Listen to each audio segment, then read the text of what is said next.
ओम शांति। काफी समय से एक बहन स्पेशली हर रोज ये प्रश्न पूछती हैं और उनका सही तरीके से युक्ति के साथ में जवाब नहीं दे पा रहे थे, तो मैंने भी ये सुना था, ये अनुभव जो मैं आपको सुना रही हूँ और प्रश्न के साथ सुनाऊंगी। सो आप बहुत ध्यान से सुनिएगा। तो सबसे पहले आज का प्रश्न है, एक बहन ने पूछा है कि ब्लैक मैजिक लोग क्यों करते हैं, इससे बचे कैसे और इसका निवारण क्या है। तो एक सच्ची घटना हम आपको सुनाते हैं जो सुनकर आपके रोंगटे खड़े हो जाएंगे। अंत तक सुनना। एक माता पर ऐसे ही किसी ने ब्लैक मैजिक किया था, तो अपने सारे रिलेशंस और जो जवाबदारियां हैं वो सब कुछ भूलकर जिसने ये किया था सिर्फ वो जैसा बोलता है वैसा ही कर रही थी। बहुत परेशान थी, छूटना चाह रही थी और समझ भी रही थी कि ये गलत है, परंतु उसमें से निकल नहीं पा रही थी। वो कैसे निकली वो अंत में सुनते हैं लास्ट में। परंतु पहले हम ये समझें कि मैजिक दो प्रकार के होते हैं। एक होता है व्हाइट मैजिक, दूसरा होता है ब्लैक मैजिक। मैजिक अर्थात के चमत्कार, जादू, जो कि सोचा नहीं गया था वो हो गया। व्हाइट मैजिक अर्थात के जो हम पवित्रता और योग बल के द्वारा जो नेगेटिव हिसाब किताब थे, चाहे शारीरिक बीमारियों के रूप में हो चाहे अन्य किसी संबंधों के रूप में हो, तो जितना हम उस पवित्रता के सागर शिव बाबा को आत्मिक स्थिति में रहकर आत्मा समझ करके उस परमात्मा के साथ कनेक्ट होते हैं, तो नेगेटिव हिसाब किताब जो निकलते हैं वो जो मैजिक होता है वो पूरी तरह से जो नेगेटिव था वो ट्रांसफॉर्म होने लग जाता है पॉजिटिविटी में, प्योरिटी में। तो ये है यथार्थ व्हाइट मैजिक। ब्लैक मैजिक क्या है? ब्लैक मैजिक अर्थात कि व्यक्ति में ताकत नहीं है खुद को परिवर्तित करने की या शिव बाबा के साथ पूरा योग लगाने की। तो व्यक्ति क्या करता है, उसको अनएक्सपेक्टेड रिजल्ट चाहिए होता है, सफलता जल्दी चाहिए होता है, उसे सक्सेस बहुत जल्दी चाहिए होता है। और जब वो यथार्थ रूप से उसको पूर्ण नहीं कर पाता तो वो कोई ना कोई यथार्थ सहारा लेता है, खुद करता है या फिर करवाता है। तो ये जो यथार्थ रूप से सहारा लेते हैं व्यक्ति, वो सबसे पहली बात तो योग में और ज्ञान में वो कमजोर होता है, क्योंकि उनको ये समझ नहीं है कि अभी मैं अगर किसी को दुख दे रहा हूं तो उसका मेरे साथ मल्टी मिलियंस टाइम उस नेगेटिव हिसाब किताब बनेगा उसका, और वो उसको दुख, दर्द, मानसिक पीड़ा तो देगा ही, परंतु वो शरीर में भी ऐसी बीमारियां, ऐसी व्याधि के रूप में पीड़ा देगा जो वो सुख चैन की नींद नहीं सो सकता। परंतु फिर भी वो ये एक्सेप्ट नहीं कर पाता है, वो अपनी हार को एक्सेप्ट नहीं कर पाता है और उसको पीड़ा हो रही है तो भी वो उस पीड़ा को सहन करने के लिए तैयार हो जाता है, परंतु उसको उस टाइम पर सिर्फ और सिर्फ कम समय में रिजल्ट चाहिए होता है।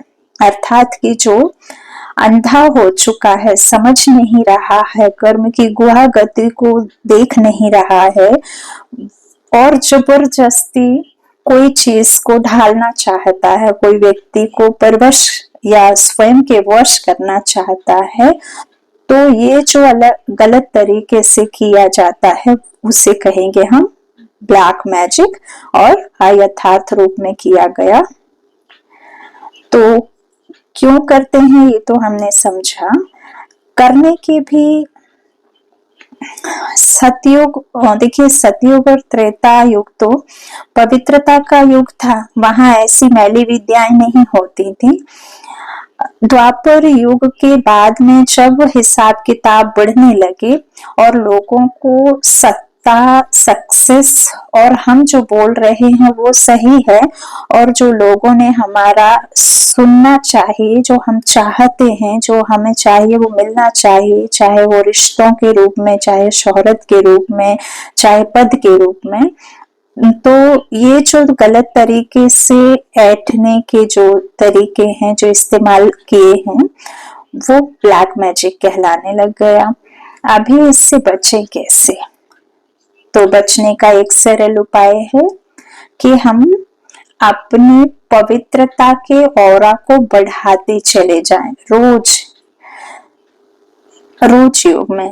तो हमारा अमृत वेला और नुमा शाम तो जो है बहुत पावरफुल हो ही, लेकिन बीच बीच में बाबा के साथ में ऐसे कंबाइंड अपने आप को महसूस करें, हर कार्य करते, सेवा करते, ज्ञान सुनाते, पुरुषार्थ करते, परिवार में रहते, भोजन करते, आप किसी के साथ में भी मिल रहे हैं, उस समय भी बाबा को याद करें, किसी अननोन से भी मिल रहे हैं, तो बाबा को इतना कंबाइंड अपने साथ में अनुभव करें।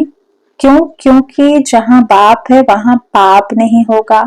तो कोई हमारे ऊपर कितना भी अपवित्र रूप से ब्लैक मैजिक करने की कोशिश करे, परंतु जब पवित्रता के सागर के साथ हम कंबाइंड हैं तो वो मेरे ऊपर अफेक्ट नहीं करेगा। लेकिन हाँ, यदि एक सेकंड भी यदि उससे मैं डिटैच्ड हो गई या फिर मैं कंबाइंड से अकमाइंड हो गई, तो वहां पर वो अटैक कर लेगा, क्योंकि यहाँ जो है ये मायावी राज्य है, यहाँ माया का जाल फैला हुआ है।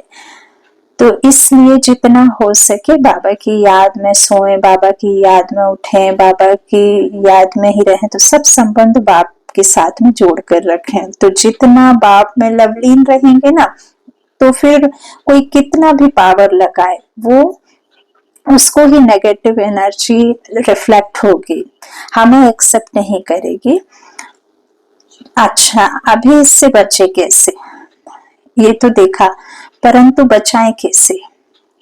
कई माताएं, जो माता का अनुभव है वो बहुत तकलीफ में थी, उसके परिवार भी तकलीफ में थे, सब समझ रहे थे कि ये तो पहले ऐसी थी नहीं, पर ये जिसने किया है वो भी समझ रहे थे कि ये हमें नेगेटिव एनर्जी दे रही है, तो कैसे उससे स्वयं को बचाएं या किसी और को बचाएं।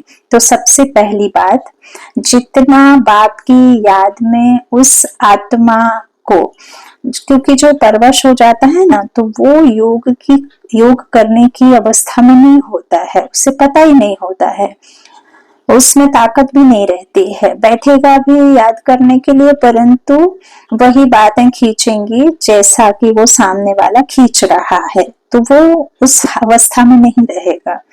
तो इसके लिए संगठन में हम उस व्यक्ति को विशेष योगदान दें और यही अनुभव करें कि बाप दादा से पवित्रता की किरणें उस परवश आत्मा पर भी पड़ रही हैं, और सारी नेगेटिविटी, बैड एनर्जी और नेगेटिव लेयर्स बिल्कुल ब्लैकिश रंग की उसके सूक्ष्म शरीर के नीचे से उतरते जा रहे हैं, पिघलते जा रहे हैं योग के पावर के द्वारा। और जैसे जैसे ये ब्लैक लेयर्स नेगेटिविटी के निकलते जा रहे हैं, वो आत्मा प्योर, पवित्र और मुक्त होती जा रही है। यह हमें अभ्यास विशेष संगठन में ऐसी आत्माओं के लिए देना बहुत आवश्यक है। दूसरी मुख्य बात आती है कि ये लोग आखिर ऐसा क्यों करते हैं, जब समझ रहे हैं कि इससे उनको भी तकलीफ है, दूसरों को भी तकलीफ होगी, फिर ये लोग क्यों ऐसे करते हैं? तो ये लोगों में क्या है, ज्ञान की गहराई नहीं होती है। भले ये थोड़ा बहुत समझ रहे हैं कि उनको तकलीफ हो रही है, परंतु सक्सेस एट एनी कॉस्ट, मतलब उनको सफलता चाहिए ही है, तो वो अपनी लाइफ में ये अपना टारगेट बना लेते हैं कि मुझे कुछ भी हो जाए, सफलता चाहिए। तो उनका क्या फॉर्मूला बना हुआ है, तो हम उनको दोष देने की बजाय हम वो समझें कि वो परवश है, वो सक्सेस को प्राप्त करने के लिए गलत तरीका अपना रहा है, तो हम उसको बाबा की प्योर एनर्जी ही दें, जो भी आत्मा हो, कि बाबा इसको भी सद्बुद्धि दो, इसका भी कल्याण करो, कि ये नेगेटिविटी से छूट जाए। परंतु सबसे ज्यादा एनर्जी तो हमें उसे देना है जो तकलीफ में है, जो जैसा कर रहा है उसके लिए उसमें पढ़ना नहीं है, ना ही हमें किसी को कंप्लेंट करने की आवश्यकता है कि ये क्यों कर रहा है ऐसा, क्योंकि वो उसका पार्ट है और उसकी वो सजा भुगतेगा। आज नहीं तो कल उसकी सजा बहुत भुगतनी पड़ेगी, और हो सकता है वो भुगत भी रहा होगा, क्योंकि ऐसे लोग भले ही बाहर से कितना भी मुस्कुरा रहे हो, भले ही कितना भी दिख रहा हो, धन बहुत दिख रहा होगा, जैसा वो चाह रहा वैसा कर पा रहा हो, शॉर्ट टाइम में उन्होंने बहुत कुछ उपलब्धि प्राप्त कर ली हो, बड़े बड़े मकान बना लिए हो, बैंक बैलेंस इकट्ठा कर लिया हो, और वो बहुत सारे बिजनेस कर रहे हैं, परंतु अंदर से वो आत्माओं को कभी भी बाप की दुआएं और अन्य साथियों की, अन्य परिवार की दुआ नहीं मिल सकती। बहुत बहुत नेगेटिव दुआ के खाते वो ले लेते हैं, इसके लिए हम इनके बारे में ना ही सोचें तो अच्छा है। भगवान उनको देख रहा है, भगवान उनको लिए जिम्मेवार होगा, भगवान खुद इस बात का उठा लेगा कि कैसे क्या करना है। हमें सिर्फ ये सोचना है कि हमें अपने परिवार में, स्नेह संबंध में जो आत्माएं इसके वश है, बस इस परवशता से मुक्त हो जाए, बाबा की प्योरिटी की किरणें इनको मिलती रहें और एकदम प्योर और सरल हो जाए। तो ऐसे बार बार इनको योग अभ्यास दें और पॉजिटिव रहें। जो माता के लिए बात हो रही थी उसके लिए भी योगदान दिया गया था, तो वो खुद भी थोड़ा सा उसको जब योगदान दिया तो वो धीरे धीरे खुद ही योग पकड़ ली, और फिर योग की इतनी गहराई में चली गई कि बस उसको फिर ऐसा हो गया कि मैं और बाबा, तो खुद तो उस परवशता से मुक्त हो गई, और फिर वहां जाती तो फिर वो समझ गई कि वो परवश कर रहे थे, तो खुद भी मुक्त हो गई और अपने परिवार को भी उस स्थान से दूर कर लिया। तो हम भी इसे समझें, और जितना हमारा योग पक्का होगा ना, तो उतना ही हम, और हमारा योग पक्का नहीं होगा तो हम परख भी नहीं पाएंगे। और ऊपर से वो व्यक्ति बहुत मीठी मीठी बातें कर रहे होंगे, ऊपर से बहुत अच्छा अच्छा बोल रहे होंगे, परंतु अंदर से मन में खोट है, ये तभी समझ में आता है जब हमारा योग पक्का हो। योग पक्का नहीं होगा तो उस परवश स्थिति में और परवश हो जाएंगे और बहते जाएंगे, परंतु सुख महसूस होगा ऊपर से, परंतु अंदर से सुख और शांति की फीलिंग नहीं आएगी। ऊपर से तो लगेगा कि बहुत अच्छा हो रहा है, लेकिन अंदर से सेटिस्फेक्शन नहीं होगा। तो इसके लिए सिर्फ यही है कि जितना हम योग में रहेंगे तो उतना ही हम परख सकेंगे कि क्या गलत है क्या सही है, और इन सब बातों से स्वयं भी बच सकेंगे और औरों को भी बचा सकेंगे। तो विशेष हमारा प्योरिटी का, पवित्रता का ऑरा, तो हमारा तो इतना बढ़े ही, बार बार कंबाइंड रहेंगे तो बढ़ेगा, तो हमारा बाबा के साथ कंबाइंड रहने से हमारा वाइट ऑरा तो बढ़ेगा, परंतु ये अनुभव करें कि अमृत वेला और नुमा शाम विशेष, हाँ, जहाँ रहते हैं उस स्थान को भी इस प्योर वाइट ऑरा से संपन्न कर रहे हैं। पूरे नेगेटिव एनर्जी यहाँ से डिलीट हो गई और कोई भी वेस्ट एनर्जी इसमें प्रवेश नहीं कर सकती है। तो ऐसा अपने आप को तेजस्वी और बाप के प्यार से मजबूत बना दें, तो जहाँ भगवान की छत्र छाया महसूस होती होगी ना, भगवान खुद छत्र छाया बनकर वहां, तो कोई भी इस तरह की नेगेटिव एनर्जी टच भी नहीं कर सकती, ना इस परिवार को, ना ही स्थान को, ना ही हमको। तो इतना स्वयं को बाप की याद में पावरफुल बना दें और अपने घर को भी उन शक्तिशाली गोल्डन किरणों से घर को भी भर दें। अच्छा, शुक्रिया। ओम शांति।